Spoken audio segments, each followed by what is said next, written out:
મારી મમ્મી મારા પપ્પાના રૂમમાં સૂવા નહોતી માંગતી. જે દિવસે મારી મમ્મી પપ્પાના રૂમમાં સૂઈ જતી તે દિવસે સવારે રૂમમાંથી રડતી રડતી જ નીકળતી. એક દિવસ મમ્મી ભર ઊંઘમાં સૂતા હતા ત્યારે હું મમ્મીના કપડાં પહેરીને પપ્પાના રૂમમાં તે જાણવા માટે ગઈ કે પપ્પા મમ્મી સાથે શું કરે છે. કેમ તેના રૂમમાંથી નીકળતાની સાથે મમ્મીની આંખમાં આંસુ હોય છે. પછી પપ્પાએ મને તેમની પત્ની સમજીને મારી સાથે જે પણ કર્યું તે સાંભળીને તમારા પણ રૂવાડા ઊભા થઈ જશે. નમસ્કાર મિત્રો, અમારી ચેનલમાં આપ સૌનું સ્વાગત છે. મિત્રો, આજનો આ વિડીયો જીવનમાં ઘણું બધું શીખવાડી જાય તેવો છે, તેથી વિડીયો સ્કીપ કર્યા વગર અંત સુધી સાંભળજો. આજના વિડીયોને લાઈક કરજો, તમારા મિત્રો સાથે શેર કરજો. અમારી ચેનલને પહેલી જ વખત જોઈ રહ્યા હોય તો સબસ્ક્રાઇબ કરજો. મારી આંખ ખુલી તો મેં મમ્મીને રડતા જોઈ. તે મારા બેડ પાસે બેઠા હતા અને ખૂબ જ ખરાબ રીતે રડી રહ્યા હતા. મારી મમ્મીની હાલત જોઈને મને ઘણી તકલીફ થતી. હું મમ્મીને આ બધું થવાનું કારણ પૂછી શકતી ન હતી. મમ્મી સાથે દર વખતે આવું થતું હતું. એક દિવસ મેં મારી મમ્મીને પૂછી લીધું કે પપ્પાના રૂમમાંથી બહાર આવતી વખતે તમે આટલા રડો છો શું કામ? મમ્મીએ મારા સવાલનો કોઈ જવાબ આપ્યો નહીં, ઉલટું મને ખીજાવા લાગ્યા. રૂમની બહાર આવીને તેમની હાલત જોઈએ તો તેમના વાળ વિખરાયેલા, કપડાં પણ વિખાઈ ગયેલા દેખાતા હતા. આ બધું મને ઘણું બધું કહી રહ્યા હતા. આવી ઘટનાઓ થોડા સમય પહેલા શરૂ થઈ હતી. જેમ જેમ હું મોટી થતી હતી મારા માટે આ બધું ઘણું અજીબ થતું જતું હતું. હું આ વિચારીને ખૂબ જ ચિંતા કરતી હતી કે મારા પપ્પા મારી મમ્મી સાથે આખી રાત શું કરતા હશે. આ સવાલે મને ઘણી ચિંતામાં મૂકી દીધી હતી. હું 16 વર્ષની થઈ ગઈ હતી અને ઘણું બધું સમજવા લાગી હતી. મને મારી મા અને પપ્પાને જોઈને એ સમજાતું ન હતું કે બહાર આવીને મમ્મી શું કામ રડે છે અને પપ્પાના ચહેરા પર એક અલગ જ ખુશી જોવા મળતી હતી. હું 10મા ધોરણમાં ભણતી હતી. જ્યારે હું સ્કૂલે જતી તો બધો સમય મારા મગજમાં મમ્મી પપ્પાની આ વાતો ચાલતી રહેતી. મેં ક્યારેય પપ્પાને ચિંતામાં જોયા ન હતા. તે હંમેશા ખુશ જ રહેતા હતા અને મમ્મીને જોઈને એવું લાગતું હતું કે તેમને ગમે ત્યારે કંઈ પણ થઈ શકે છે. ક્યારેક ક્યારેક નાસ્તો બનાવતી વખતે હું જોતી તો મમ્મી ધ્રુજતા હોય એવું લાગતું. મારું મન કહેતું કે હું મમ્મીને પૂછું કે પપ્પા તારી સાથે શું કરે છે?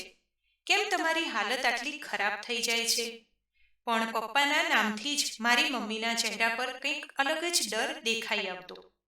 તે રાત્રે પપ્પાના રૂમમાં જવા માટે પણ ડરતી હતી. તે મારી સાથે જ સૂવા માંગતી, પણ ક્યારેક ક્યારેક પપ્પા જબરજસ્તી તેને પોતાના રૂમમાં લઈ જતા. મમ્મી તેને ઘણી ના પાડતી, પણ પપ્પા સાંભળતા નહીં. હું એવું કંઈક કરવા માંગતી હતી જેના લીધે મમ્મીને પપ્પાના રૂમમાં જવું ના પડે, પણ હું એવું કંઈ કરી શકી નહીં. મારી સામે તો મારા પપ્પા મારી મમ્મી સાથે ખૂબ જ પ્રેમભર્યું વર્તન કરતા. ઘરના માહોલને કારણે હું મારી પરીક્ષામાં પણ નાપાસ થઈ. હું ભણવામાં ખૂબ જ હોશિયાર હતી.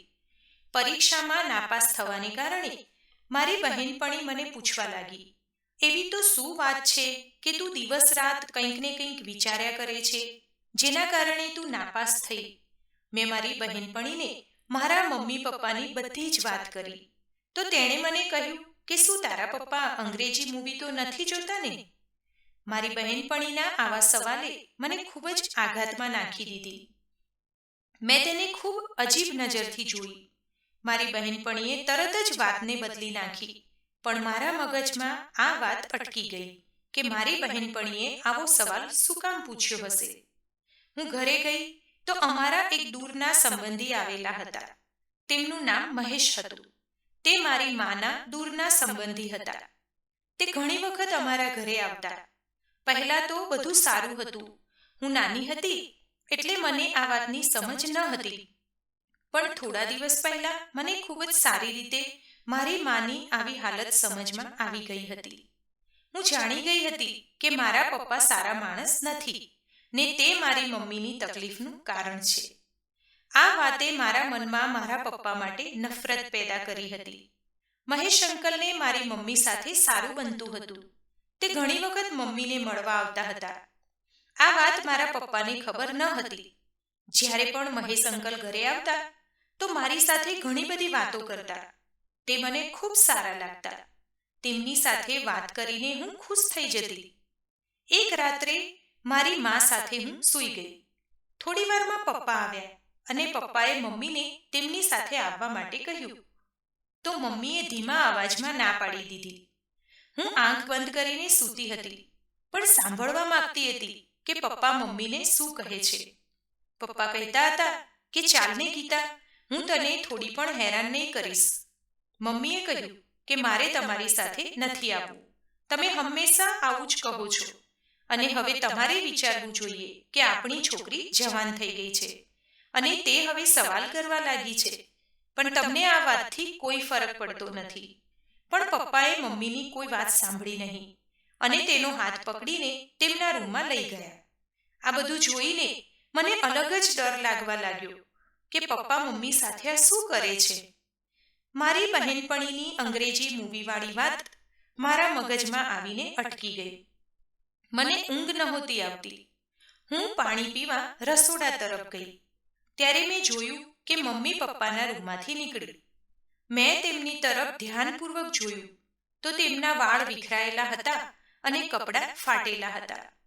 મમ્મી મને જોઈને ગભરાઈ ગઈ અને પૂછવા લાગી, આટલી મોડી રાત્રે તું અહીં શું કરે છે? મેં કહ્યું કે હું પાણી પીવા આવી હતી. પછી મમ્મી મારી સાથે રૂમમાં ઊંઘવા આવી ગઈ. મેં ઊંઘવા માટે આંખો બંધ કરી, પણ મારી માનો રડવાનો અવાજ મને આવી રહ્યો હતો. હું વિચાર કરી રહી હતી કે મારા ઘરમાં આ બધું શું થાય છે. સવારે જ્યારે હું ઊંઘીને ઉઠી તો પપ્પાને જોઈને મને નફરત થઈ રહી હતી. તેમની સામે નાસ્તાની પ્લેટ રાખીને હું સ્કૂલે જતી રહી. આખો દિવસ સ્કૂલમાં મારા મગજમાં મમ્મીના તે ફાટેલા કપડાં આવતા હતા. સ્કૂલેથી જ્યારે પાછી આવી ત્યારે રસ્તામાં મને મહેશ અંકલ મળી ગયા. મને જોઈને તેમણે મને પોતાની ગાડીમાં બેસાડી દીધી. હું પણ વિચાર કર્યા વગર તેમની ગાડીમાં બેસી ગઈ. મહેશ અંકલ મારી સામે નિરખીને જોઈ રહ્યા હતા અને મને પૂછવા લાગ્યા, શું થયું બેટા, કેમ ચિંતામાં દેખાય છે? એવી તો શું વાત છે? તું ક્યાં ખોવાયેલી છે? મારાથી આ બધું સહન થતું ન હતું, એટલા માટે મેં મહેશ અંકલને બધી વાત કહી દીધી. તો તેમણે મને કહ્યું કે તારી માને એટલી બધી તકલીફ થાય છે તો તું તારી માને તારા બાપથી આઝાદ કેમ નથી કરાવતી? ક્યાં સુધી તમે બંને તારા પપ્પાનો જુલમ સહન કરશો? મહેશ અંકલની વાત મને બિલકુલ પસંદ ન આવી, કારણ કે હું મારા પપ્પાને છોડવા માંગતી ન હતી. મારા પપ્પાએ મારી સાથે ક્યારેય ગેરવર્તન કર્યું ન હતું. હું તો મારા પપ્પાને જાલીમ કહી શકું તેમ ન હતી. હું તો એ પણ જાણતી ન હતી કે બંધ રૂમમાં શું થઈ રહ્યું છે. તે બંને વચ્ચે બંધ બારણે શું વાત થતી હશે. પણ મહેશ અંકલની આ વાત સાંભળીને હું એક અલગ જ વિચારમાં ખોવાઈ ગઈ અને ઘણું વિચાર્યા પછી મારા પપ્પાની એવી કોઈ વાત યાદ આવી નહીં કે જેના કારણે હું તેમને ખોટા સાબિત કરી શકું. હા, પણ મારી મમ્મીની આવી હાલત મારા પપ્પાને ખરાબ સાબિત કરી રહી હતી. બીજી તો કોઈ એવી વાત ન હતી જેને કારણે હું મારા પપ્પાને ખરાબ સાબિત કરી શકું. જ્યારે હું ઘરે પહોંચી તો ખૂબ જ થાકી ગઈ હતી, એટલે આરામ કરવા માટે મારા રૂમમાં જતી રહી, પણ મને ઊંઘ આવતી નહોતી. મારા મગજમાં મહેશ અંકલની વાતો દોડતી હતી. મમ્મીને પપ્પાના રૂમમાં ગયા એને ઘણા દિવસો થઈ ગયા હતા અને ઘણા દિવસોથી મારી મમ્મી મારી સાથે મારા રૂમમાં જ સૂતી હતી. મેં મહેસૂસ કર્યું હતું કે જ્યારે પણ મમ્મી મારી સાથે સૂવે છે ત્યારે તે ખૂબ જ ખુશ દેખાય છે અને આજે રાત્રે પપ્પા ફરીથી મારી મમ્મીને તેમના રૂમમાં લઈને ગયા હતા. મને આખી રાત ઊંઘ આવી નહીં. બીજા દિવસે સવારે જ્યારે મમ્મી બહાર આવ્યા ત્યારે તેમનાથી સરખી રીતે ચલાતું પણ ન હતું અને તે એક પગથી લંગડાતા ચાલતા હતા. હું તેમને જોઈને ખૂબ જ ગભરાઈ ગઈ હતી. અચાનક મેં પૂછી લીધું કે તમારા પગમાં શું થયું છે? તો તેમણે મને કહ્યું કે આવી નાની નાની વાત પર ધ્યાન ના આપ અને ભણવામાં ધ્યાન આપ. જો આ વખતે પણ તું ફેલ થઈ ગઈ તો આ વખતે પણ તારા પપ્પા મને જવાબદાર ગણશે. આ બધું કહેતી વખતે મારી મમ્મી રડી રહી હતી. જ્યારે સવારે હું નાસ્તો લઈને પપ્પા પાસે ગઈ તો તેમને મારા ભણતર વિશે પૂછ્યું. તે ખૂબ જ પ્રેમથી પૂછી રહ્યા હતા. પપ્પાના આવા પ્રેમભર્યા અવાજથી હું ખૂબ જ આશ્ચર્યમાં હતી. આ માણસ કોઈ પણ સાઈડથી ખરાબ લાગતો નથી. પપ્પાને નાસ્તો આપ્યા પછી હું સ્કૂલે ભણવા માટે જતી રહી. ત્યારે મારી એક ટીચર સમજાવતા હતા કે ક્યારે પણ આખી સચ્ચાઈ સાંભળ્યા વગર કે જાણ્યા વગર કોઈ નિર્ણય લેવો જોઈએ નહીં, કારણ કે અડધું સત્ય ખૂબ જ ખતરનાક હોય છે, જે માણસને બરબાદ કરીને રાખી દે છે. ટીચરની આ વાત મને સમજાઈ ગઈ હતી અને મારા મગજમાં બેસી ગઈ હતી. મેં નક્કી કરી લીધું હતું કે હવે હું પપ્પાનું આખું સત્ય જાણીને જ રહીશ. હું 16 વર્ષની હતી, પણ મારું શરીર મારા મમ્મી જેવું જ દેખાતું હતું. બીજા દિવસે રાત્રે મેં મમ્મીને ઊંઘની ગોળી આપીને સુવડાવી દીધી અને હું મમ્મીના કપડાં પહેરીને પપ્પાના રૂમમાં જતી રહી. પપ્પાના રૂમની લાઇટ બંધ હતી અને એક નાનો એવો નાઇટ લેમ્પ ચાલુ હતો. પપ્પા અંધારાના કારણે મને પણ મારી મમ્મી સમજી બેઠા.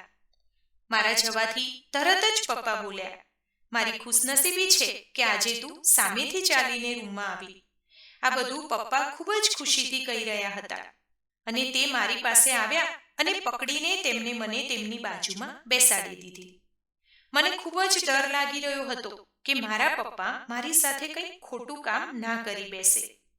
મને ખબર ન હતી કે મારી સાથે આગળ શું થવાનું હતું, પણ આજે મારે સચ્ચાઈ જાણવી હતી. ત્યારે અચાનક પપ્પા કહેવા લાગ્યા, ગીતા, જ્યારે પણ તું મારી સાથે રહે છે મને ખૂબ જ શાંતિ મહેસૂસ થાય છે. તું આખો દિવસ કામ કરીને થાકી જતી હશે. ચાલ હવે તું શાંતિથી મારી સાથે સૂઈ જા. તું જ્યારે પણ મારી પાસે આવે છે ત્યારે મને ખૂબ સારું લાગે છે. પપ્પાને અંધારાને કારણે મારો ચહેરો દેખાતો ન હતો. તેમણે મને સુવડાવી દીધી અને મારી બાજુમાં સૂઈ ગયા અને કહેવા લાગ્યા, દીકરી, હવે જવાન થતી જાય છે. તું મારાથી ખૂબ જ દૂર થઈ ગઈ છે અને મારે જબરજસ્તી તને આપણા રૂમમાં બોલાવવી પડે છે. મારો પણ તારા પર હક છે. મને ખબર છે કે આપણી દીકરી હવે જવાન થઈ ગઈ છે, પણ હવે તે એટલી નાસમજ નથી કે તેને આપણા સંબંધ વિશે ખબર ના હોય કે મમ્મી પપ્પા સાથે રહે છે. પછી તેમણે મને કહ્યું કે મને આપણી છોકરીની ખૂબ ચિંતા છે. હું મારી કમાણીનો થોડો ભાગ અલગ જમા કરી રહ્યો છું, જેનાથી આપણે તેના લગ્ન ખૂબ જ સારી રીતે કરાવી શકીએ. તેના પછી મારા પપ્પાએ જે પણ કહ્યું તે સાંભળીને મારા હોશ ઉડી ગયા. તે કહેવા લાગ્યા, ગીતા, મને ખબર છે કે હું જ્યારે ઘરે નથી હોતો ત્યારે મહેશ આપણા ઘરે આવે છે, પણ હું તને કહી દઉં કે તે માણસ બિલકુલ સારો નથી અને તેની નિયત પણ સારી નથી. પહેલા પણ એક વખત તેણે તારું જીવન બરબાદ કરવાની કોશિશ કરી છે અને હવે તો આપણા ઘરે એક જવાન છોકરી પણ છે. એટલા માટે તારે તે માણસથી દૂર રહેવું જોઈએ. ક્યારે પણ કંઈ પણ ખોટું થઈ શકે છે. પપ્પાને હજી સુધી ખબર પડી ન હતી કે હું તેમની પત્ની નહીં પણ તેમની છોકરી છું. પપ્પા ધીમે ધીમે મારા માથામાં હાથ ફેરવતા હતા અને ક્યારે સૂઈ ગયા ખબર જ ન પડી. હું મારો શ્વાસ રોકીને પપ્પાની પાસે સૂતી હતી. જ્યારે પપ્પા સૂઈ ગયા ત્યારે હું ચૂપચાપ ત્યાંથી ઊભી થઈને બહાર આવી ગઈ. પપ્પાએ એવું કંઈ પણ કર્યું ન હતું જેના કારણે હું તેમને ખોટા સાબિત કરી શકું. હવે મહેશ અંકલ અને મારી મમ્મીને લઈને મારા મનમાં ઘણા સવાલ ઉઠવા લાગ્યા. બીજા દિવસે સવારે જ્યારે મેં પપ્પાને જોયા તો તે ખૂબ જ ખુશ હતા અને હું ચૂપચાપ પપ્પા તરફ જોઈ રહી હતી. પપ્પાના સ્વભાવમાં કોઈ બદલાવ દેખાતો ન હતો. હું સ્કૂલે જતી રહી અને જ્યારે પાછી આવી તો મહેશ અંકલની ગાડી અમારા દરવાજા પર ઊભી હતી. તેમની ગાડી જોઈને આજે હું ચોરની જેમ ધીમા પગે ઘરની અંદર આવી તો મારી મમ્મી મહેશ અંકલ સાથે એક રૂમમાં બેસીને વાતો કરતી હતી. હું ત્યાં આવી ગઈ તે વાતની તેમને ખબર ન હતી. અંદર જઈને મેં તેમની જેટલી પણ વાતો સાંભળી તે સાંભળીને મારા પગ નીચેથી જમીન સરકી ગઈ. હું ક્યારેય વિચારી પણ શકતી ન હતી કે જે સચ્ચાઈ જાણવા માટે હું આટલી આતુર હતી તે સત્ય આટલું ભયાનક હશે. મારી મમ્મી મહેશ અંકલને કહી રહી હતી કે મેં મારી છોકરીના મનમાં તેના બાપ વિરુદ્ધ ખૂબ જ નફરત પેદા કરી દીધી છે. હવે તે દિવસ દૂર નથી જ્યારે તે પોતાના બાપ વિરુદ્ધ આપણી સાથે ઊભી રહેશે. મેં મારી છોકરીના મનમાં સારી રીતે બેસાડી દીધું છે કે તેનો બાપ મારા ઉપર ખૂબ જ જુલમ કરે છે. એક દિવસ તો મેં જાતે જ મારા કપડાં ફાડી નાખ્યા, જેનાથી મારી છોકરીને એવું લાગે કે તેના પપ્પા મને ખૂબ જ હેરાન કરે છે, મારે છે. હું ઈચ્છું છું કે જ્યારે પણ એ બુઢ્ઢાને મારા જીવનમાંથી બહાર કાઢું ત્યારે મારી છોકરી મારી ઢાલ બનીને ઊભી રહે અને મારી છોકરીની નજરમાં હું સારી અને તેનો બાપ ખૂબ જ ખરાબ માણસ છે તેવી વાત તેના મોઢેથી જ તે લોકોને સંભળાવે, જેથી દુનિયાની નજરમાં તે બુઢ્ઢો માણસ ખોટો સાબિત થઈ જાય અને હું મારી છોકરીને લઈને તારા જીવનમાં હંમેશા માટે આવી શકું. હું ઈચ્છું છું કે મારી છોકરીને આ વાત ક્યારેય ખબર ન પડે કે તેનો બાપ કોઈ ખરાબ માણસ નથી, પરંતુ આપણે જ તેને ખરાબ સાબિત કરવા માંગીએ છીએ. મહેશ મારી છોકરી જ છે જે આપણને બંનેને એક કરી શકે છે. મમ્મીએ મહેશ અંકલને વિશ્વાસ આપતા કહ્યું, એવું જ થવું જોઈએ જેવું આપણે બંને વિચાર્યું છે. આટલું કહીને બંને જોર જોરથી હસવા લાગ્યા અને આ વાત સાંભળીને મને ખૂબ જ આઘાત લાગ્યો. મારી મમ્મી ફક્ત મને જ નહીં પણ મારા પપ્પાને પણ દગો આપી રહી હતી. મારા પપ્પા સાથે રહીને તે કોઈ બીજા માણસ સાથે સંબંધ રાખતી હતી. આ બધું જાણ્યા પછી મને સત્ય યાદ આવ્યું કે મહેશ અંકલે પહેલા પણ અમારા ઘરને બરબાદ કરવાની કોશિશ કરી હતી. હું હવે બધું જ સમજી ગઈ હતી, એટલા માટે રૂમની અંદર આવી ગઈ અને મારી મમ્મી અને મહેશ અંકલ મને જોઈને ગભરાઈ ગયા. મેં મારી મમ્મી સામે ખૂબ જ આશ્ચર્યથી જોયું અને પૂછવા લાગી, મારા પપ્પામાં એવી શું કમી છે જેના લીધે તમે આ માણસ સાથે મળીને તેમને દગો આપી રહ્યા છો? મમ્મીને ખબર પડી ગઈ હતી કે મેં તેમની બધી જ વાત સાંભળી લીધી છે.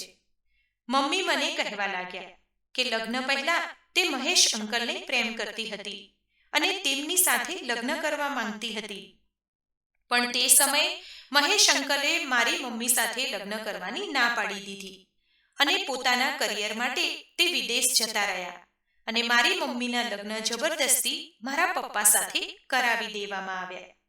મારા પપ્પા ખૂબ જ સારા માણસ હતા પણ મારી મમ્મીને ગમતા ન હતા.